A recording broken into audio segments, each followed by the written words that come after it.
Welcome and very good morning to all. Our next point of travel and tourism paper first, it is a पर्यटनाची ओळख. पर्यटन म्हणजे नेमकं काय आणि त्याची व्याख्या आणि त्याचे पर्यटन कशा पद्धतीने केलं त्याची इन्फॉर्मेशन याच्यामध्ये आपण बघू. सुरुवातीला पर्यटनाची ओळखमध्ये व्याख्या दिलेली आहे. सायकलवरून फिरणे, गिर्यारोहण करणे, नौकाविहार करणे इत्यादींसाठी भ्रमंती करणे म्हणजे पर्यटन होय. जो व्यक्ती सायकलवरून फिरतो, गिर्यारोहण करतो, नौकाविहार करतो किंवा इतर कुठल्याही कामासाठी भ्रमंती करतो याला म्हटलं जातं पर्यटन. दुसरी एक व्याख्या म्हटलेली आहे, कायमस्वरूपाची वस्ती न करण्याच्या हेतूने, म्हणजे कुठल्या ठिकाणी कायमस्वरूपी न राहण्याच्या हेतूने व उत्पादनाशी संबंधित नसलेली, म्हणजे त्या ठिकाणी कुठल्या पद्धतीने मॅन्युफॅक्चरिंग किंवा प्रोडक्शनशी संबंधित नसलेली अपरिचित व्यक्तीच्या भ्रमंतीतून प्रस्थापित झालेली अपूर्ण घटना व संबंध म्हणजे पर्यटन होय. याला म्हटलं जातं पर्यटन. म्हणजे कुठल्या ठिकाणी तो व्यक्ती कायमस्वरूपी आपली राहणीमानाची व्यवस्था न करता, कुठल्या प्रकारची उत्पादनाशी संबंध न ठेवता कुठल्या अनोळखी व्यक्तीच्या माध्यमातून भ्रमंती केली जाते याला म्हटलं जातं पर्यटन.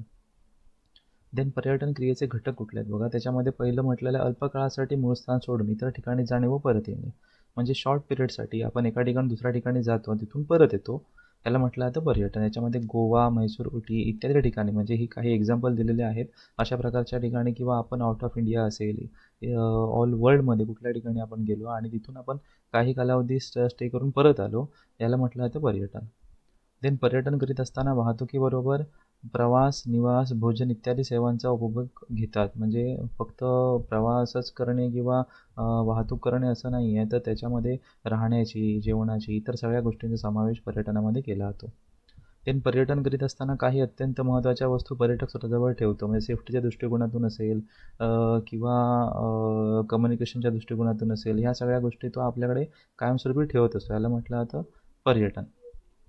देन पर्यटक व त्यांच्यासोबत असणारे मार्गदर्शक यांच्या बाबतीत एकमेकांच्या विचारातून विचारांची देवाणघेवाण होते, त्यामुळे सांस्कृतिक वारसा जपण्याच्या दृष्टिकोनातून मदत होते. म्हणजे पर्यटक आणि त्याच्याबरोबर असणारे जे कोण गाईड असतील तर त्यांच्या माध्यमातून त्यांना त्या पर्यटनाच्या ठिकाणी असणाऱ्या सगळ्या गोष्टी कळतात, त्यांची माहिती त्यांना मिळते, त्यामुळे सांस्कृतिक वारसा जपण्याच्या दृष्टिकोनातून मदत होते. कारण की एखादा ऐतिहासिक क्षेत्र असेल किंवा ऐतिहासिक किल्ला असेल तर त्याची माहिती त्या ठिकाणी तो गाईड त्यांना देत असतो, त्याचं महत्त्व सांगत असतो, त्याच्यामुळे त्या वास्तूकडे बघण्याचा दृष्टिकोन लोकांचा पूर्णपणे बदलला जातो. सो याचा फायदा पर्यटनामुळे होतो. देन पर्यटकांच्या अनेक चांगल्या व वाईट वर्तणुकीचे सामाजिक, राजकीय व आर्थिक परिणाम दिसून येतात. अशा प्रकारे पर्यटनाची प्रक्रिया पूर्ण होते. आता पर्यटक ज्यावेळी पर्यटन करण्यासाठी आपल्या घरातून निघतो आणि बाहेर जातो, तर त्यावेळी त्याची जी वागणूक असेल, वर्तणूक असेल, तर समाजामध्ये याचे इम्पॅक्ट कसे होतात, राजकीय इम्पॅक्ट कसे होतात, आर्थिक परिणाम कसे होतात. फॉर एक्झाम्पल पर्यटनामुळे आर्थिक दृष्टिकोनातून चालना मिळतेच. देन समाजामध्ये सुद्धा ज्यावेळी एखादा माणूस वावरत असतो त्यावेळीसुद्धा पर्यटनामुळे आर्थिक गोष्टी बरं सामाजिक ही सुद्धा होते. लोकांना त्या ठिकाणी रोजगार प्राप्त होतो, काही लोकांना त्या ठिकाणी अर्थार्जनाची एक सुविधा मिळते. ह्या सगळ्या गोष्टी त्याच्यावरती डिपेंड आहेत. सो याचे काही चांगले परिणाम असतात, काही वाईट परिणाम असतात. सो पर्यटन क्रिया जी पूर्ण होत असताना ह्या पर्यटनामध्ये ह्या सगळ्या गोष्टींचा आपला विचार करावा लागतो आणि अशा वेळीच पर्यटन क्रिया ही पूर्ण होते. So next point of this chapter, it will be discussed in the next presentation. Thank you.